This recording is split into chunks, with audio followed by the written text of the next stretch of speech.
आज बनावा घिया का रात्या। ये घिया उबाल ली, या ठंडी हो जाएगी और फिर निचोड़ांगे ना। जो ठंडी होगी है इतना निचोड़ लिया।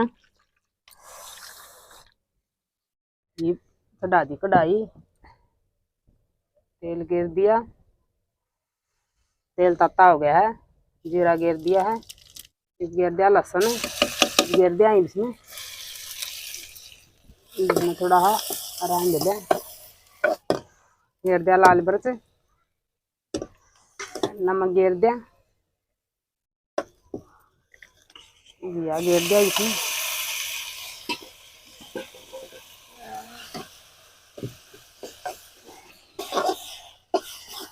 ये मसाला पक गया घिया, इसमें मिलांग लस्सी ठंडी करके।